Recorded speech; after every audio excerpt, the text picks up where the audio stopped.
Have you ever truly wondered what it's like to be someone else? Not just imagine it, but actually experience every sensation, every social interaction, every moment through their eyes. What would you learn if you could literally become your partner for a while? My name is Alex, and just over 6 months ago, my marriage felt like a ship slowly sinking in a calm sea. There were no dramatic storms, just a creeping, pervasive chill that seeped into every corner of our shared life. My wife, Chloe, and I had been together for 10 years, married for 5, and lately, the connection that once crackled between us had dwindled to a faint spark. Our days were a monotonous rhythm of polite coexistence, punctuated by increasingly frequent, low-grade arguments about everything and nothing, whose turn it was to take out the overflowing recycling bin. The passive-aggressive placement of dirty dishes next to the dishwasher, the silent tally of emotional labor each believed the other wasn't pulling. We'd tried everything. Date nights that felt more like awkward business meetings, self-help books filled with advice we both nodded to but rarely implemented, and eventually, the last resort, marriage counseling. Dr. Evelyn Reed was a woman with kind eyes and an unsettlingly calm demeanor that could disarm even our most stubborn defenses. For weeks, we rehashed the same grievances, talked in circles around our unspoken resentments, and left each session feeling more resigned than resolved. The disconnect between us wasn't a chasm, but a thick, opaque wall that conventional therapy just wasn't chipping away at. Then came the session that changed everything. "You two need to truly understand each other's daily reality," Dr. Reed had said, her gaze steady, first on me, then on Chloe. She paused, letting her words hang in the air, weighted with an unspoken preface. Not just intellectually, but viscerally. Experientially. As she spoke, she reached into a lacquered wooden cabinet behind her desk, retrieving what looked like a relic from another age, a small, intricately carved wooden box, dark with age and inlaid with faint, shimmering symbols I couldn't quite decipher. It looked less like a therapeutic tool and more like something out of a fantasy novel.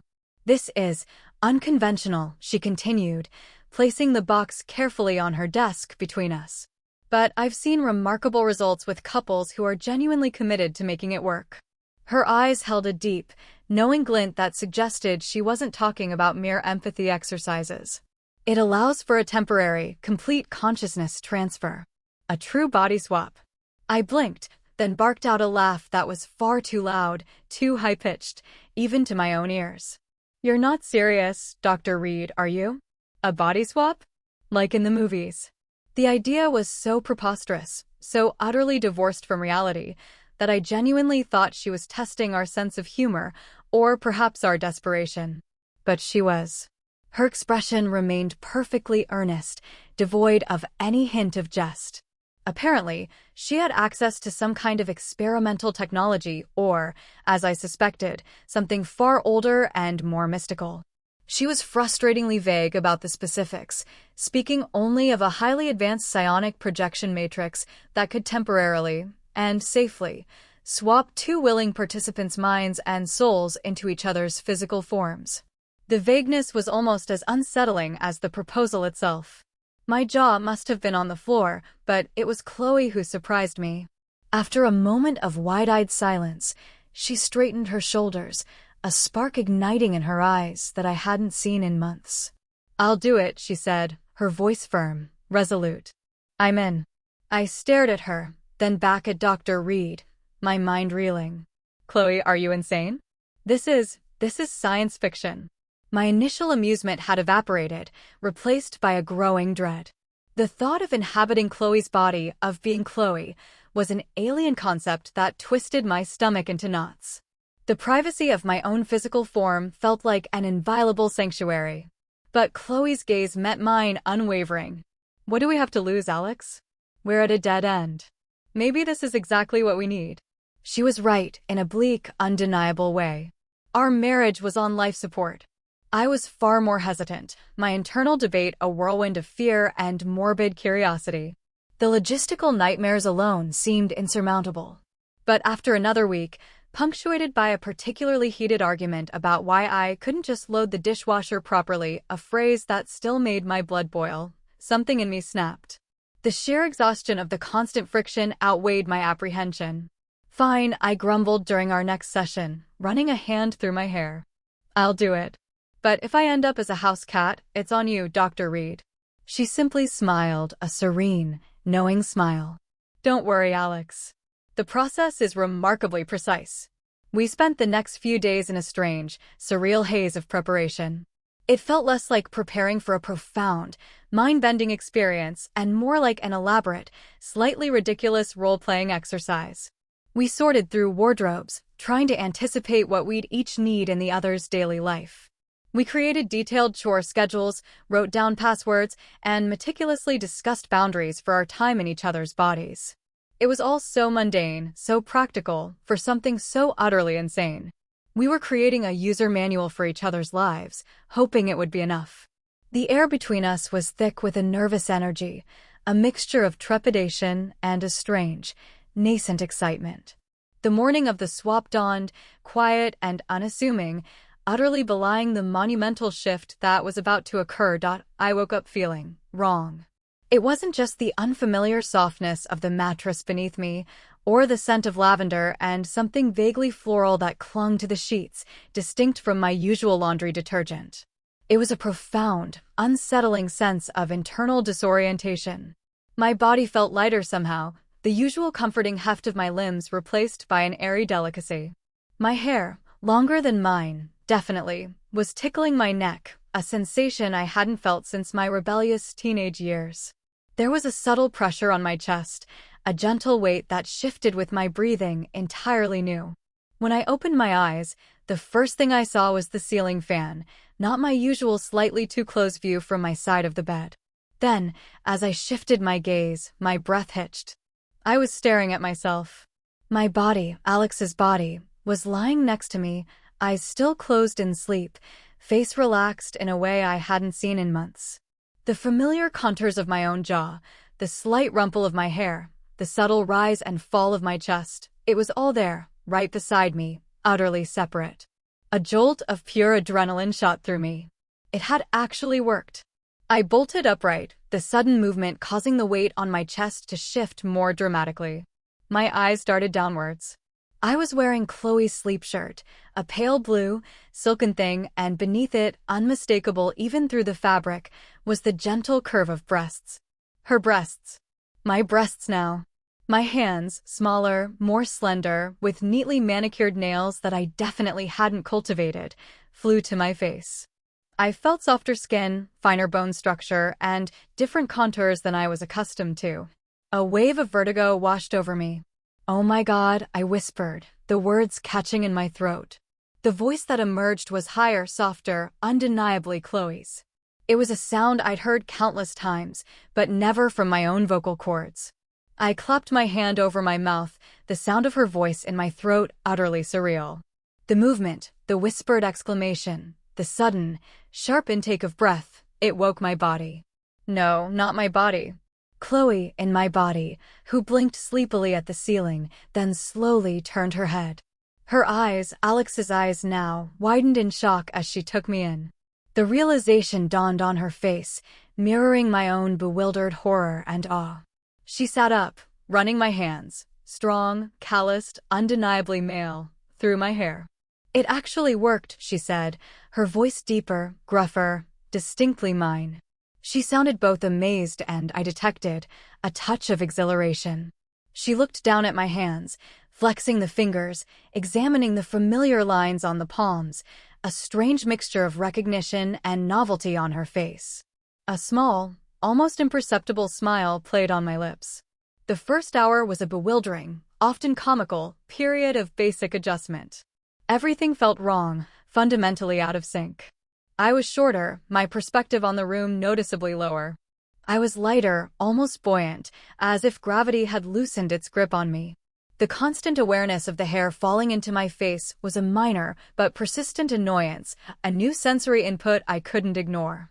When I tried to swing my legs out of bed, the usual fluid motion was replaced by an awkward flail. My balance was completely off, my center of gravity having shifted dramatically. My stride, when I finally stood, was all wrong, I kept catching the unfamiliar fabric of the sleep shirt between my thighs. I bumped into the door frame on the way to the bathroom, my spatial awareness completely uncalibrated to these new dimensions. It was like trying to navigate a familiar house in a dream, where the architecture constantly subtly changed. In the bathroom, the pale morning light streamed through the window, illuminating the unfamiliar space. I hesitated before the mirror, a knot of apprehension tightening in my stomach. Finally, I worked up the courage to look at myself properly. Chloe's face stared back at me, her eyes, my eyes, wide with shock and a hint of something primal, reflecting my inner turmoil. The subtle curve of her nose, the delicate arch of her eyebrows, the faint dimple in her chin, details I had admired but never truly processed, now belonged to me. I splashed cool water on my face, her face, the sensation of the droplets beating on softer skin sending another shiver through me. I took several deep, shaky breaths, trying to calm the racing thoughts. I need to see everything, I decided, a strange, almost clinical resolve settling over me. And before I could overthink it, before the sheer strangeness could overwhelm me, I pulled off the silken sleep shirt. Chloe's body was revealed in the mirror, and I froze. I'd seen her naked countless times, of course. I knew her body intimately, or so I had thought. But seeing it from this perspective as my body was an entirely different experience. Her breasts, my breasts now, were right there, attached to me, rising and falling with my rapid breaths. They were fuller, rounder than I had imagined from the outside. I cautiously, almost reverently, touched them, surprised at how soft yet firm they were, how exquisitely sensitive. The dark aureoles, the cherry-red garnishes at their centers, tightened at my tentative touch, sending an unexpected, almost electric shiver of sensation through a part of me that had never before registered such a feeling. It was both fascinating and deeply unsettling. With another deep, shaky breath, I removed the sleep shorts. The absence of what should have been there, the familiar weight and presence, was jarring, an almost phantom limb sensation. Everything felt exposed in a way I couldn't quite describe, vulnerable yet intensely tactile. I stood there for what felt like an eternity, examining every inch of this body that was temporarily mine. The faint, silvery stretch marks on the hips, whispers of a forgotten growth spurt. The small, almost imperceptible freckle on the left thigh that I'd never consciously noticed. The way the stomach wasn't perfectly flat, but softly curved, a gentle undulation I'd always found appealing, now felt like a living, breathing part of me. These were details I'd never properly noticed before, despite years of marriage, years of intimacy. It was like seeing a familiar masterpiece under a new light, revealing layers and textures previously hidden. A sudden, sharp knock at the bathroom door snapped me out of my trance. "Are you okay in there?" Chloe called through the door. Her concern, sounded oddly gruff and deep in my morning voice, jolted me. "Yeah, just adjusting." I called back quickly, fumbling to pull the sleep clothes back on, my cheeks burning with a blush that felt entirely new. The realization that Chloe, in my body, might have heard or sensed my intense anatomical exploration sent a fresh wave of mortification through me. This was going to be even stranger than I had anticipated. The first day in Chloe's body was a veritable comedy of errors, punctuated by moments of genuine frustration and a few unexpected, fleeting discoveries. Simple tasks, usually performed on autopilot, became monumental challenges. Trying to select an outfit was an ordeal. I stood before her open closet, a vibrant spectrum of colors and fabrics, utterly bewildered. The sheer variety felt overwhelming. What to wear for a casual Saturday? What felt like Chloe? I grabbed a pair of jeans and a blouse, but the act of putting them on was a struggle. The jeans, designed for a different hip-to-waist ratio, felt tight and restrictive in new places. Then came the bra. That infernal contraption. I fumbled with the delicate straps and hooks for what felt like an eternity, rotating it every conceivable way, twisting the cups, and getting thoroughly tangled. It was like trying to solve a complex puzzle with only vague instructions. Chloe, hearing my increasingly frustrated grunts from the bedroom, eventually came in, a smirk playing on my lips. "Need some help there, champ," she chuckled, her voice deep and resonant in my body. She leaned against the doorframe, clearly enjoying my predicament. "This is ridiculous," I huffed, holding the lacy garment up as if it were an alien artifact. "How do you even? Which way does it go?" She walked over, her movements in my larger body surprisingly agile already, and expertly took the bra from my hands. With a few practiced motions, she demonstrated, patiently explaining the nuances of cup orientation and hook placement. "Support, Alex," she explained, a mischievous glint in my eyes. "It's all about strategic support." Even with her guidance, getting it to sit right felt like a minor victory. Makeup, as anticipated, was completely beyond me. Chloe had a small vanity filled with an array of brushes, palettes, and tubes, each promising some form of enhancement.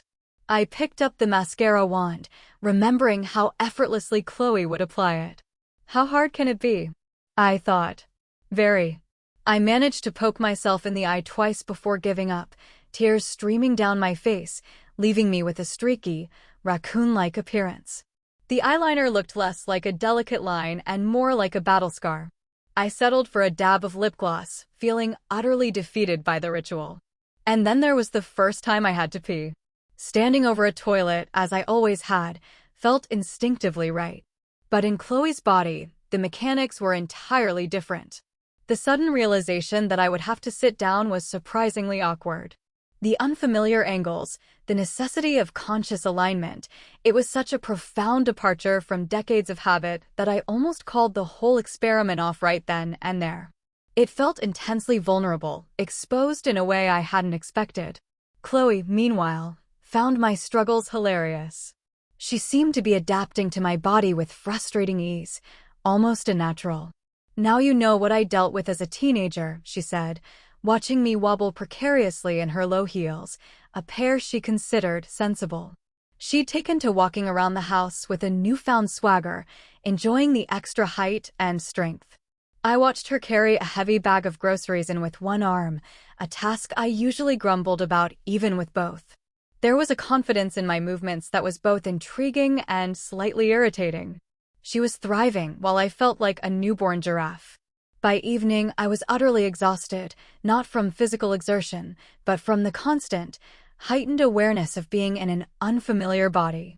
Every movement required conscious thought, every sensation was new and distracting.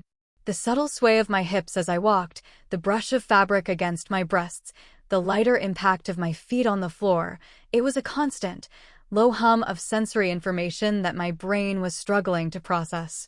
My neck ached from the effort of holding my head in a different posture, my feet throbbed in the delicate shoes I had chosen, and my mind felt like it had run a marathon simply by existing. When Chloe, noticing my slumped posture on the sofa, suggested I take a bath to relax, it sounded like heaven. A reprieve from the relentless novelty. "There are some bath oils in the cabinet," she said, gesturing vaguely. "Lavender, I think. You always say you like the smell when I use them." I shuffled into the bathroom, feeling utterly spent. I ran the water hot, letting the steam fill the air, a familiar comfort. I found Chloe's preferred lavender-scented bath salts and poured them in, watching them dissolve into fragrant clouds. With a groan of pure relief, I sank into the tub. The sensation of the hot water enveloping this body was different, more pervasive, more sensitive somehow. The smaller frame seemed to surrender more completely to the warmth. I closed my eyes, letting out a long sigh, and tried to relax, to simply be. But as I began to wash, the unfamiliar sensations grew even more distracting. The slick feeling of soapy hands sliding over softer skin, the delicate curves of my collarbones, the gentle slope of my belly, all felt intensely vivid. The weight of wet hair sticking to my neck and shoulders was a novel sensation. And then there was the heightened sensitivity in places I wasn't used to having. As I cleansed myself, my hands, now Chloe's hands, became accidental explorers, brushing against nerve endings that hummed with a surprising, almost electrifying awareness. I found myself lingering, curiously, almost scientifically, exploring reactions I'd never experienced before, a quiet, growing fascination blooming amidst my exhaustion. It was a strange, private intimacy with a body that was both hers and, for now, mine. I must have been in there a long time, lost in this strange anatomical self-discovery, because eventually Chloe knocked on the door, her voice a deep rumble through the wood. "Are you planning to turn into a prune, or should I order dinner without you?" she called teasingly, a hint of amusement in my voice. "I'll be right out," I replied, flustered and suddenly intensely self-conscious, a blush creeping up my chest. I quickly rinsed off, grabbed Chloe's fluffy bathrobe, and wrapped myself in it, trying to compose myself before facing her. The exploration had been intensely private, and the thought of her guessing its nature was mortifying. When I emerged, hair damp and wrapped in the soft terry cloth, Chloe was leaning against the wall, a knowing look on my face. "Enjoying yourself in there?" she asked, her voice carrying an unmistakable undercurrent of playful insinuation. "I was just getting clean," I insisted, avoiding eye contact, pulling the bathrobe tighter around me. She smirked, pushing off the wall. "Fascinating how long that takes in a female body, isn't it?" The playful jab landed squarely. My cheeks burned. I quickly changed the subject, my mind still reeling from the unexpected revelations of the bath. The day had been a whirlwind of adaptation, but the bath had hinted at depths of sensation I was only just beginning to fathom. The next few days were an intensive, often humbling, crash course in Chloe's daily life. The initial novelty of the swap slowly gave way to a deeper, more grueling reality. My professional life, which I had always considered demanding, suddenly paled in comparison to hers. I had always thought Chloe's job as a marketing manager was less stressful than my engineering role, often making glib comments about creative brainstorming versus real problem-solving. Now, living it, I ate my words. I struggled profoundly with her work tasks. The constant barrage of emails, the endless stream of notifications, the relentless back-to-back meetings that left no room for focused work, it was a mental assault. People approached me, assuming a familiarity I didn't possess, asking questions about campaigns I vaguely recognized from dinner table conversations. I found myself frantically trying to recall details, sifting through files, and bluffing my way through conversations. The pressure of maintaining her professional facade, while simultaneously learning the ropes of an entirely foreign industry, was exhausting in a way my more focused, structured job had never been. Chloe came home from her workday, and my body mentally drained, and I finally understood why. The constant context switching, the emotional labor of managing a team and client expectations, the juggling of multiple, often conflicting projects simultaneously, it wasn't just busy, it was draining to the very core. I felt a pang of guilt for every time I dismissed her work stress. At home, the simple domestic tasks that I had always viewed as secondary or even trivial became surprisingly complex and time-consuming when performed in Chloe's body, with Chloe's standards. Meal planning, for instance. Before, I'd just grab whatever looked good or was quick to cook. Now, I found myself agonizing over nutrition, considering Chloe's dietary preferences and mine, which were now her preferences, further complicating things, ensuring variety, and trying to avoid wasting food. What once took 10 minutes of vague thought now consumed nearly an hour of careful consideration and grocery list construction. Cleaning, to Chloe's meticulous standards, took twice as long as my previous haphazard efforts. Dust bunnies that I would have ignored now seemed to scream for attention. The intricate dance of vacuuming, dusting, wiping, and organizing felt like a foreign choreography. I realized how much mental energy Chloe expended simply maintaining our living space, keeping it a sanctuary rather than a mere dwelling. And then there was the invisible, yet overwhelming, mental load. Remembering birthdays of distant relatives, knowing when the car needed an oil change, keeping track of social engagements, anticipating household needs before they became crises, it was a constant, low-level hum of responsibility that I had always subconsciously offloaded onto Chloe. It felt like my brain was running 1,000 small programs in the background, constantly monitoring, constantly planning. I finally grasped the true meaning of emotional labor and how utterly depleted it could leave someone. I had been blind to it for years. Meanwhile, Chloe was thriving in my body. She tackled my work with an efficiency that was almost infuriating. She breezed through engineering reports, made decisive calls, and seemed to genuinely enjoy the more direct, problem-solving nature of my profession.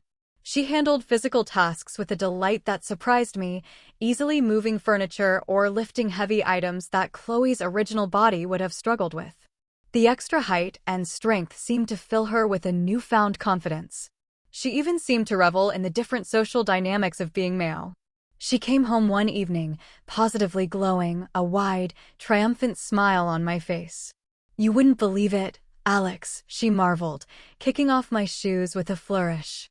It felt amazing to be in charge of the entire staff meeting. Everyone actually listened, without interruption, without questioning my authority on every point. She recounted stories of commanding respect in ways she rarely experienced in her own role. "And the cashier at the grocery store," she continued, a note of genuine bewilderment in my deeper voice, "actually made eye contact with me instead of looking at my chest the entire time. It's bizarre, truly bizarre, how different the world treats you." I felt a strange mix of emotions, a twinge of envy at her effortless adaptation, a growing shame at my own prior ignorance, and a dawning understanding of the subtle, pervasive biases Chloe navigated daily. The contrast between our experiences was stark, illuminating a gendered reality I had always been privileged enough to overlook. The swap was revealing more than just our individual lives. It was exposing the very different ways the world perceived and interacted with us, simply based on the bodies we inhabited. We were seeing the world, and each other, through an entirely new lens, and it was forcing me to confront uncomfortable truths about my own assumptions and privileges. Every day was a lesson, sometimes a painful one, in empathy. A week into the swap, the initial novelty had certainly worn off, replaced by a deep-seated weariness from constant adaptation.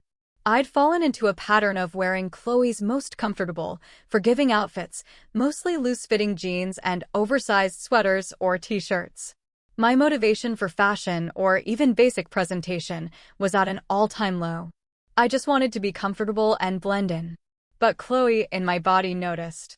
She watched me one morning as I mechanically pulled on a familiar, somewhat shapeless tunic. A mischievous glint appeared in my eyes. "Alex," she declared, striding into the bedroom with a newfound confidence that suited my frame, "you're missing half the experience. You can't just keep wearing the same 3 comfortable outfits. You need to actually experience my wardrobe. All of it." I groaned internally. "Chloe, please. I just want to be comfortable. And, honestly, I have no idea what half of this stuff even is." I gestured vaguely towards her expansive closet, which now felt less like a collection of clothes and more like a carefully curated museum of female identity. She ignored my protest, already throwing open her closet doors with an expansive gesture. "No, seriously. Clothes aren't just fabric, they're armor, they're expression. They dictate how you move and how you're perceived. And if you're going to truly understand me, you need to understand this." She began pulling items from hangers, creating an intimidating pile on the bed. "Try these on." Amongst the dresses, skirts, blouses, and trousers, I noticed a delicate pile of lace and silk. Her lingerie. My eyebrows shot up. "Is this really necessary?" I asked, a hint of desperation in my voice. The thought of parading around in her intimate apparel, even just for myself, felt incredibly vulnerable. Chloe, in my body, simply grinned, a confident, knowing smirk. "Absolutely. Underwear affects how you feel in the rest of the clothes. It's the foundation, Alex. Trust me." Her insistence was unwavering. There was a playful challenge in her eyes that I couldn't ignore. Reluctantly, I took the pile of clothes, including the lacy items, and retreated to the bedroom to begin the sartorial experiment.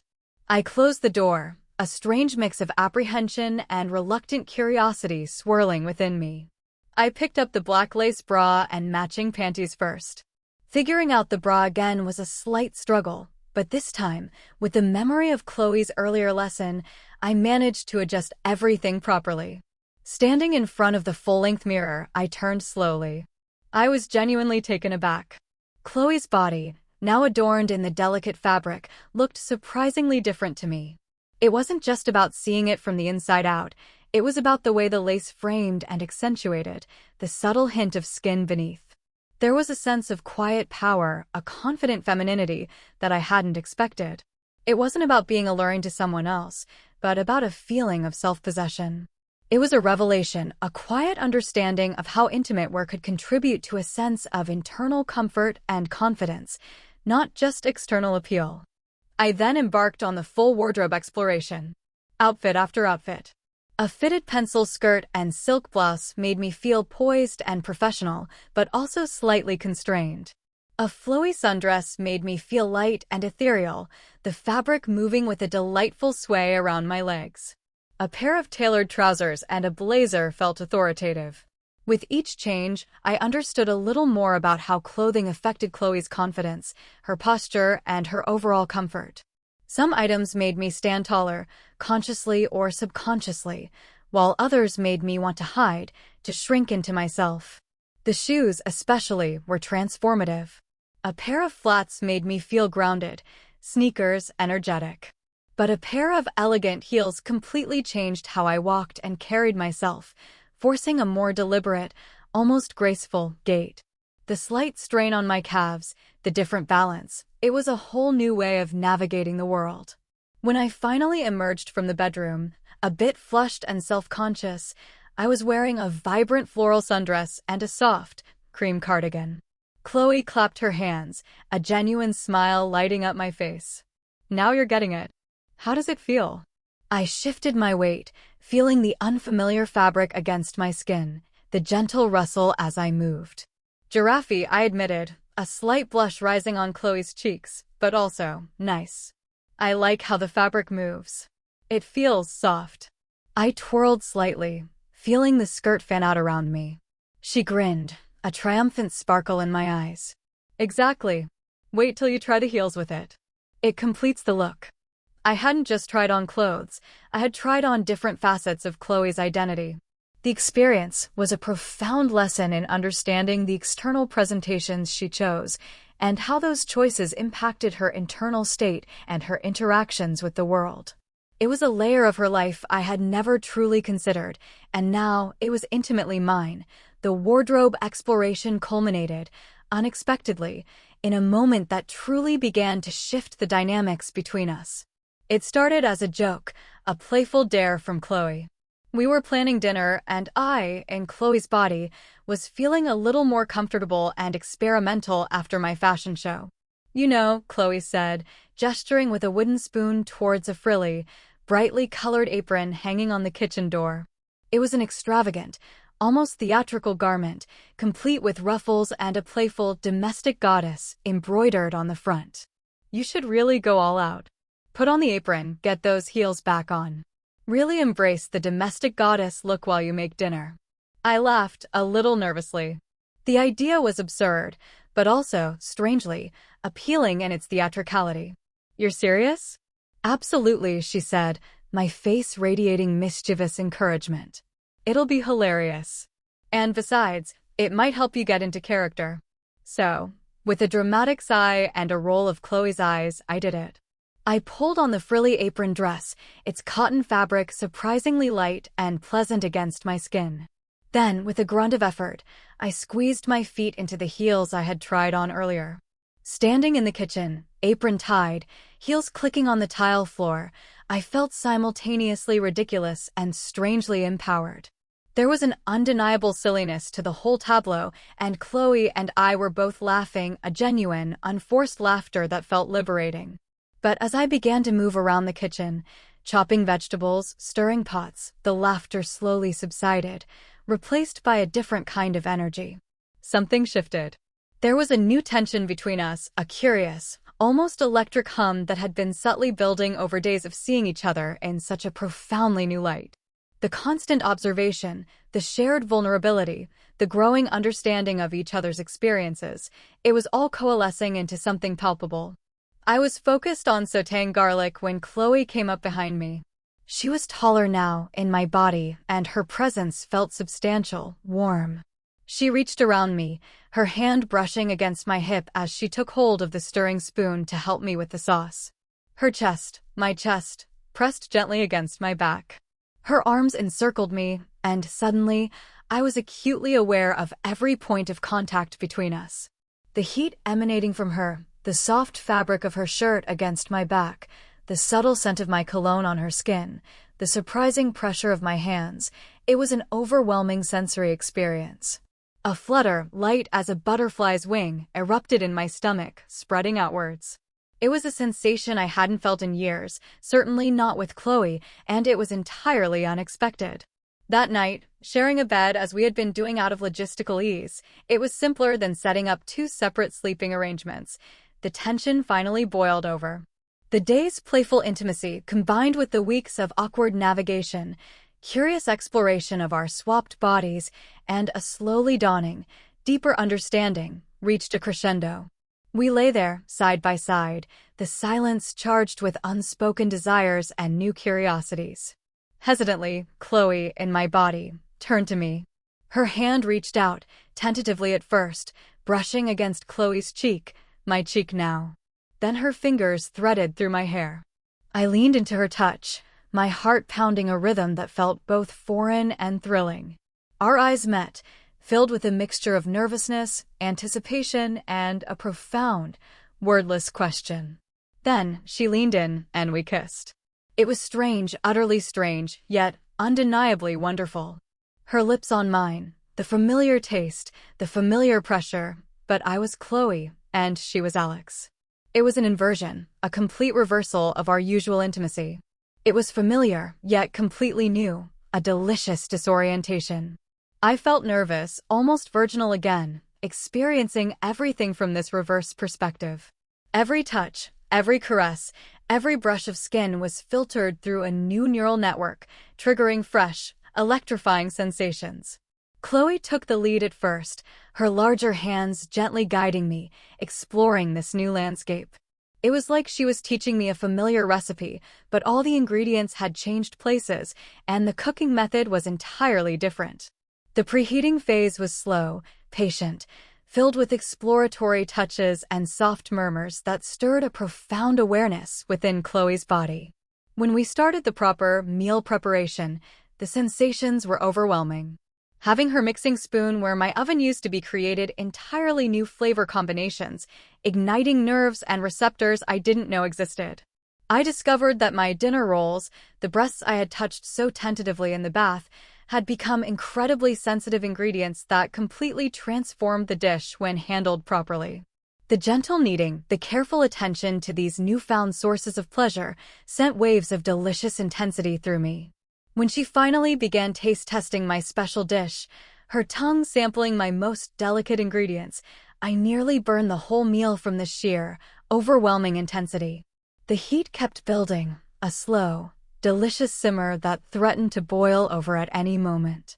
I found myself approaching the timer going off much faster than expected, my body arching, my breath catching in my throat. The crescendo was a dizzying rush, waves of culinary satisfaction washing over me in a way I'd never experienced from the other side of the kitchen, from the perspective of the chef. It was an explosion of flavor, a symphony of sensation that left me breathless. Afterwards, we lay tangled together, the sheets a mess, both stunned into a quiet awe by what had just happened. The air still thrummed with residual energy. I struggled for words, searching for a descriptor that could encompass the profound strangeness and beauty of the experience. I don't even know what that was. I know, Chloe said, her voice soft and husky in my throat, holding me close. Her embrace, from my arms, felt both grounding and utterly surreal. It's different, isn't it? Completely, I whispered, burying Chloe's face in my shoulder. How did you not tell me it feels like that for you? She laughed softly, a sound that resonated deep in my chest. How could I, Alex? There aren't words for it. You have to experience it. And I had. And in that experience, something shifted irrevocably between us. The swap had started as an exercise in understanding, a clinical attempt to mend a broken connection. But it had become something deeper, something profoundly intimate and transformative, revealing not just each other's lives, but a hidden landscape of sensation and emotion. Something fundamental shifted between us after that night. The physical intimacy experienced through the inverted lens of our swapped bodies had been a revelation, tearing down the last vestiges of the wall that had grown between us. It wasn't just about the new sensations, it was the raw, emotional vulnerability of allowing myself, as Chloe, to be desired by Chloe, as Alex. And for Chloe, to experience desiring me, as Alex, from the perspective of my own body. It forged a bond far more profound than any conversation or therapy session could have achieved. We found a new patience with each other, a tenderness born of lived experience. When I struggled with something in Chloe's body, navigating a particularly complicated social event, understanding the subtle cues in a conversation, or simply managing the unexpected physical discomforts of a woman's physiology, Chloe helped without mockery. She'd offer gentle advice, explain the unspoken rules, or sometimes just offer a comforting touch. There was no more, "Why can't you just?" Instead, it was, "I know, it's tricky, isn't it? Try it this way." Similarly, when Chloe found something difficult in my body, perhaps a physical strain she hadn't anticipated, or the burden of a particularly aggressive client meeting, I offered the same unwavering support. I explained the subtle power dynamics of the boardroom, how to project authority in a way that felt natural to my male frame, or simply listened empathetically, truly understanding the pressures she was navigating. We became each other's most ardent advocates and compassionate guides, our roles reversed in the most intimate sense. Weeks passed, turning into a month, then another. We settled into a strange, yet increasingly comfortable routine. The swap was always supposed to be temporary, a therapeutic intervention with a defined end date. Dr. Reed had initially suggested a month, perhaps 2. But neither of us mentioned switching back. The idea, which once seemed like the ultimate goal, now felt premature. There was still too much to learn, too much to experience, too much shared understanding blossoming between us. Every day brought a new insight, a deeper appreciation for the nuanced realities of our previous lives, and a growing affection for the bodies we temporarily inhabited. I found myself increasingly comfortable in Chloe's skin. The initial clumsiness had faded, replaced by a more natural grace. The constant sensory overload had subsided, allowing me to appreciate the subtle shifts in her body's rhythms. I learned to choose clothes that flattered her figure, not just my old idea of comfort. I even started to experiment with makeup, not out of obligation, but out of a newfound curiosity and enjoyment in the transformative art of it. I found a surprising satisfaction in the routine, in seeing Chloe's features, imbued with my spirit, reflected back at me. I was becoming adept at navigating her world, both physically and emotionally. Chloe, in my body, seemed equally content. She still relished the physical freedoms my male form offered, the ease of movement, the absence of certain social pressures.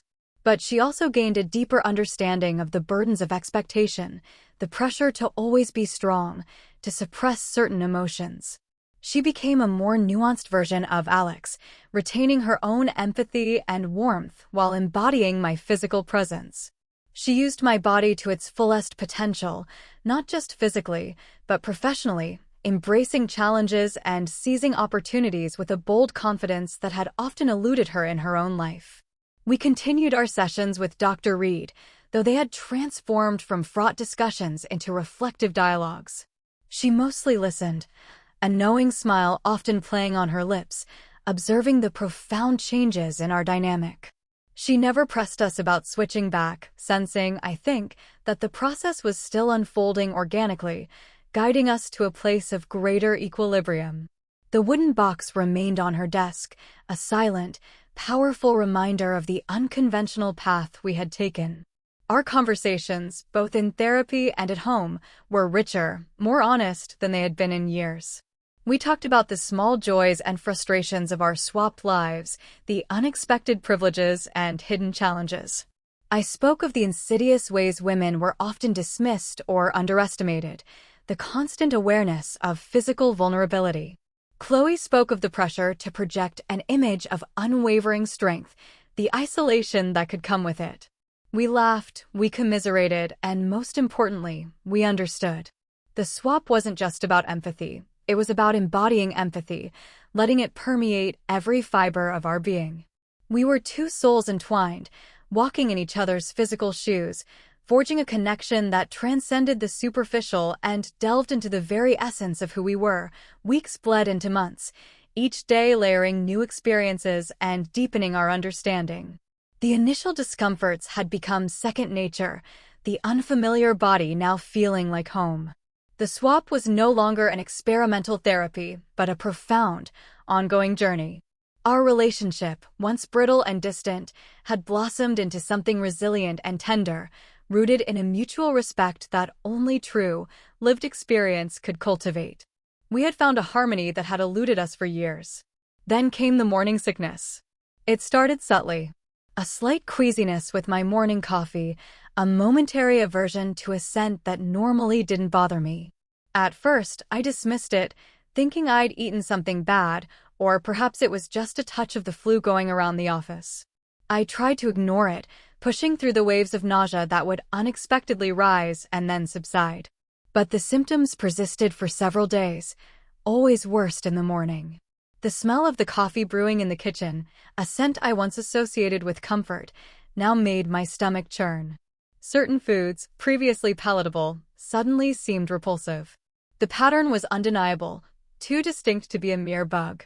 A different, far more momentous possibility began to bloom in the back of my mind, a thought so startling, so utterly unforeseen, that it stole my breath. With shaking hands, I discreetly bought a pregnancy test during my lunch break, tucking it deep into Chloe's purse, my heart hammering against Chloe's ribs. The entire drive home, my mind raced. Could it be? We had been careful, always using protection, even in our swapped state, perhaps out of habit or a subconscious fear of complicating an already extraordinary situation. But then again, no birth control method was 100% foolproof. The moment Chloe left for work the next morning, her familiar goodbye echoing in my deeper voice, I retreated to the bathroom, the small box clutched in my trembling hand.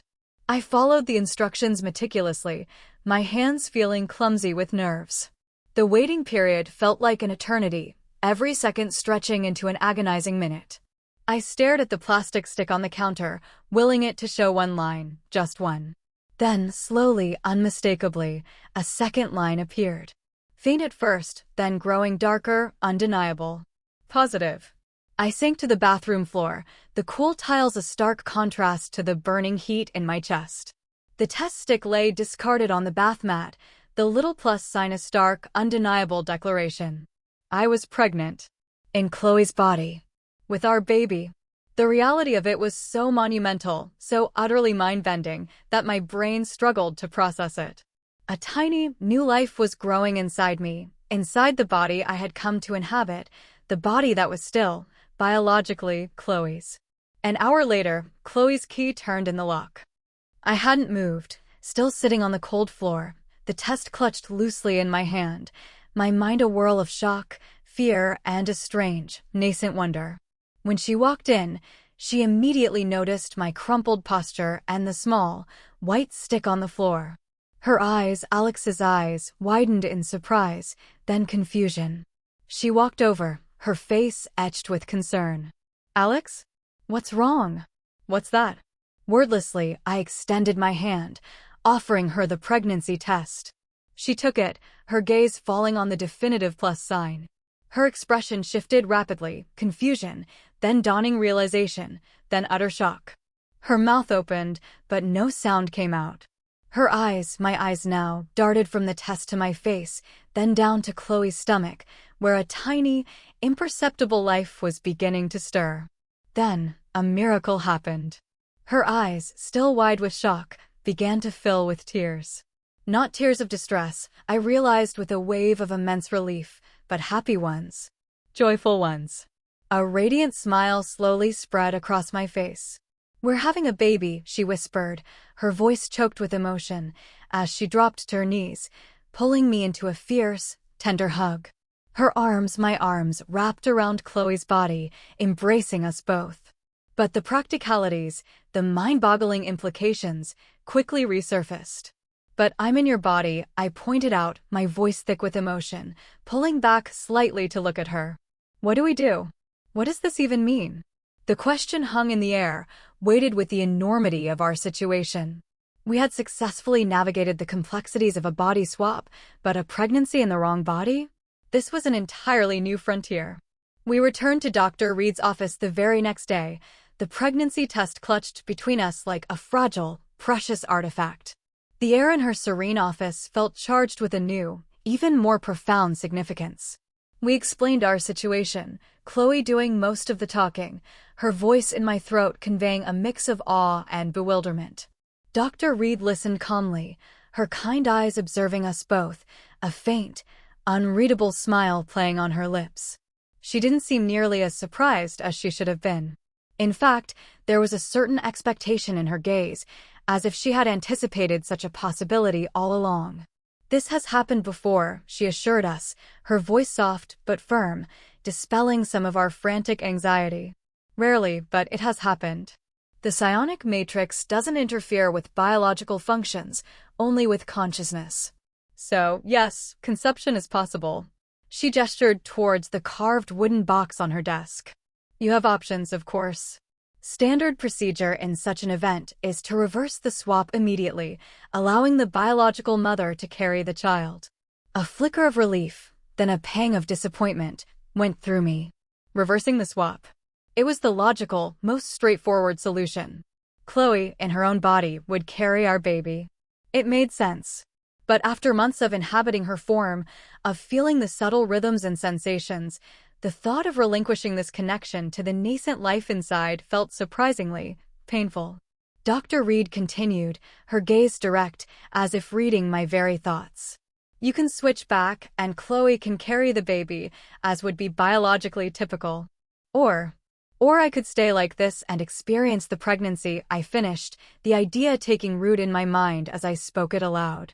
It wasn't a question, it was a burgeoning possibility, a whisper of a dream I hadn't known I had. The words felt both audacious and deeply right. Chloe, in my body, looked at me in genuine surprise, her eyes widening. Would you want that, Alex? Really? Her voice, my voice, held a mixture of concern and an underlying curiosity. She knew how much I'd initially resisted the swap, how much I had struggled to adapt. The idea of me embracing pregnancy, the ultimate female experience, was clearly astounding to her. I considered it carefully.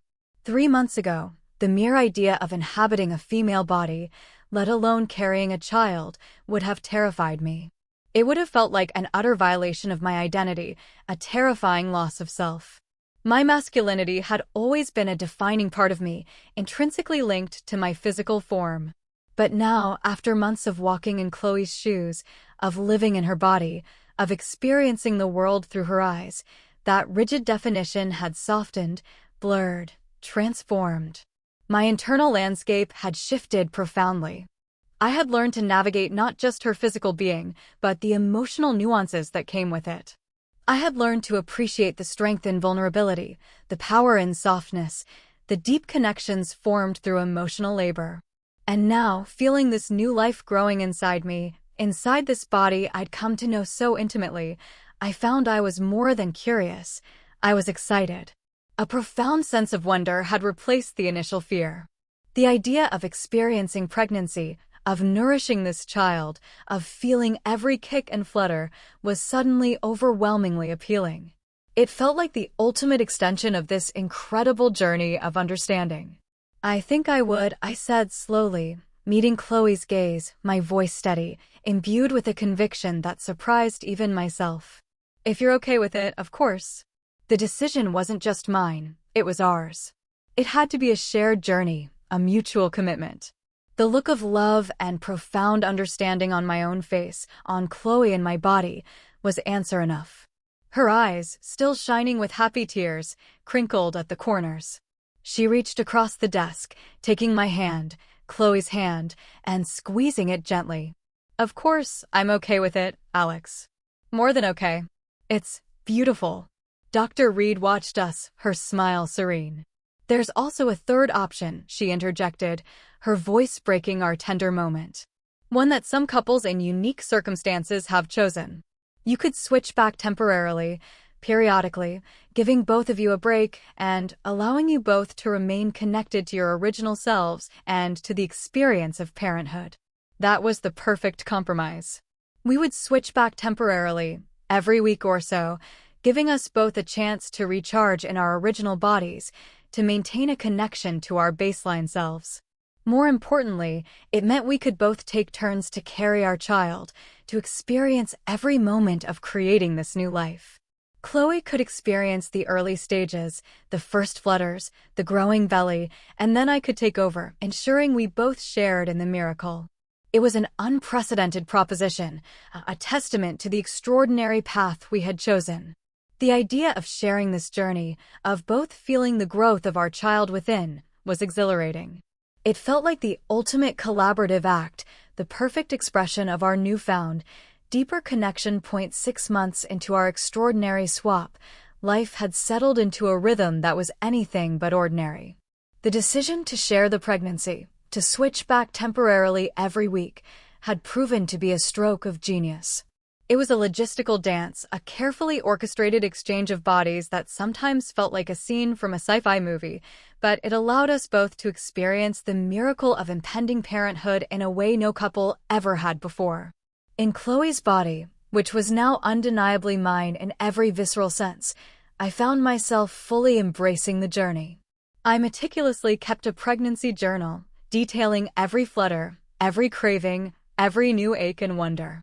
I researched birthing techniques with the diligence of an engineer tackling a complex project, devouring books and online forums. The sheer volume of information was daunting, but instead of feeling overwhelmed, I felt empowered. This wasn't just Chloe's experience, it was our experience, and I was committed to understanding every facet of it. The subtle changes in my body, the growing swell of my belly, the increased sensitivity, the newfound emotional fluctuations, were no longer strange or alien, but intimate parts of me, profound indicators of the life blossoming within. Chloe, in my body, was an equally enthusiastic participant. During her weeks inhabiting the pregnant form, she approached it with a joyful curiosity, reveling in the unique connection to our growing child. She would come home from work, her hand instinctively resting on my stomach, a soft smile on my face. When it was my turn to embody the pregnancy, she would check in constantly, asking about movements, symptoms, and emotional states, her empathy deepened by her own recent experiences. We'd argue playfully about baby names, poring over lists, each defending our favorites with a passionate fervor born of shared anticipation. The house, once filled with polite silences and low-grade tension, now resonated with excited chatter, planning, and the delightful chaos of impending parenthood. The weekly switchbacks, initially conceived as a practical necessity, became vital to our well-being and to the depth of our connection to the pregnancy. The few days I spent back in my own male body felt like a brief return to a familiar shore before embarking on another leg of the voyage. It allowed me to reconnect with that part of my identity, to feel the familiar strength and physicality, but it also made me appreciate the profound journey I was undertaking in Chloe's form. I'd often find myself absent-mindedly rubbing my male stomach, a ghost sensation of the swell I had just left behind. And for Chloe, inhabiting my body during those alternating weeks gave her a unique perspective on fatherhood. She experienced the world as the expectant father, navigating the subtle shifts in social interactions, the protective instincts that arose, and the different ways people reacted to Alex knowing Chloe was pregnant. She gained an understanding of the male side of impending parenthood that few women ever could. It also allowed her to step away from the physical demands of pregnancy, offering her a necessary break and fresh perspective when she returned to her own, now pregnant, body.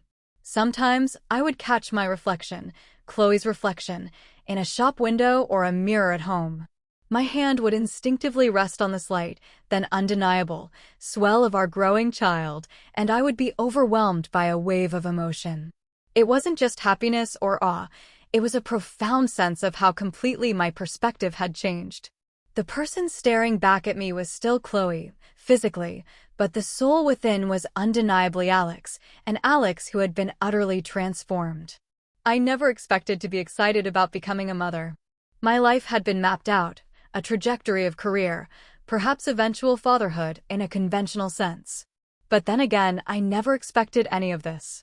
I never expected a marriage counselor to pull out an ancient wooden box, never expected to wake up in my wife's body, never expected to fall in love with her again through such an unconventional lens, and certainly never expected to carry our child. The journey wasn't without its challenges. There were days of intense fatigue, moments of emotional roller coaster rides, and the occasional lingering confusion of identity. But through it all, we had each other. Our communication had never been stronger, our empathy never deeper. We had learned to truly listen, to anticipate, to support each other unconditionally. The constant awareness of being in flux, of swapping lives, had cemented our bond in an unshakable way. The final weeks of the pregnancy were a blur of anticipation, discomfort, and a love so profound it felt like a physical ache in my chest. Or rather, in Chloe's chest, which was now my chest. The temporary switches became more frequent towards the end, a few days in each body, allowing us both to experience the heightened sensations, the powerful kicks, the surreal beauty of feeling our child moving within. It was an unspoken agreement, a shared commitment to this extraordinary co-parenthood. Then came the day. The contractions started while I was in Chloe's body, a familiar ache growing in intensity. Chloe, in my body, rushed me to the hospital, her hand squeezing mine with reassuring strength. In the delivery room, amidst the sterile whiteness and the nervous energy, the reality of our situation felt both utterly bizarre and perfectly natural. I was Alex, giving birth to our child in Chloe's body, with Chloe in Alex's body as my birth partner. The nurses, accustomed to unique situations, simply accepted Dr. Reed's brief explanation of a cutting-edge experimental therapy and focused on the task at hand. The labor was long, arduous, and intensely visceral. Every pain, every push, every primal cry that tore from Chloe's throat, my throat, was a testament to the immense power of creation. Chloe, in my male body, was a pillar of strength, coaching me through each contraction, wiping my brow, whispering words of encouragement. Her voice, my voice, resonated with a depth of love and understanding that transcended gender and form. And then, with a final, powerful push, our baby arrived. A tiny, squalling bundle, all wrinkly skin and loud cries, was placed on Chloe's chest, my chest. A wave of overwhelming, unconditional love washed over me, so potent it brought tears to my eyes. This was our child. The culmination of an impossible journey, a testament to a love that had defied every convention. Chloe, in my body, leaned over, tears streaming down my face as she gently touched our baby's tiny hand. "He's perfect," she whispered, her voice thick with emotion. We had decided on a boy's name, Leo. The moment after Leo's birth was a profound, almost spiritual experience. We were a family, forged in the crucible of a body swap, united by a love that had literally transcended our individual selves. When the time came for the first switchback after Leo's birth, it was an emotional one. I transferred back into my own body, feeling the familiar weight and solidity, the return of my deeper voice. And Chloe transferred into her original body, which had just brought our son into the world. It was a moment of profound reconnection, a quiet acknowledgement of the incredible journey her body had undertaken. Life with Leo quickly became a beautiful, sleep-deprived chaos. We found ourselves navigating parenthood with an unprecedented level of empathy and understanding. When Chloe, in her own body, struggled with the physical exhaustion of nursing or the emotional demands of early motherhood, I understood, not just intellectually, but from having experienced it directly. And when I, in my body, felt the pressure of providing, the instinct to protect, Chloe, having lived in my skin, understood those male-specific burdens with a depth she never could have before. Our dynamic as parents was unique. We truly co-parented, taking turns not just with tasks, but with the very essence of the experience. We eventually ceased the weekly swaps, finding a new equilibrium in our original bodies, but the lessons learned, the empathy gained, remained. We were fundamentally changed people, richer, deeper, more connected. Sometimes I catch my own reflection now, with my hand resting on Leo's tiny head as he sleeps in my arms. I'm overwhelmed by how completely my perspective has changed. I never expected to be excited about becoming a mother, to feel the primal, fierce protectiveness that Chloe had always spoken of. I never expected to understand the nuances of womanhood from the inside out, or to appreciate the quiet strength inherent in vulnerability. But then again, I never expected any of this. I never expected a desperate marriage counseling session to lead to the most extraordinary adventure of my life. Dr. Reed's unconventional therapy had not just saved our marriage, it had transformed us, expanded us, and ultimately led us to the deepest, most unconditional love we had ever known. Sometimes the most profound understanding comes when you literally walk in someone else's shoes or live in their body. And sometimes, what starts as therapy becomes the greatest adventure of your life, leading you to discover not just your partner, but a richer, more complete version of yourself, ready to embrace the unpredictable magic of existence.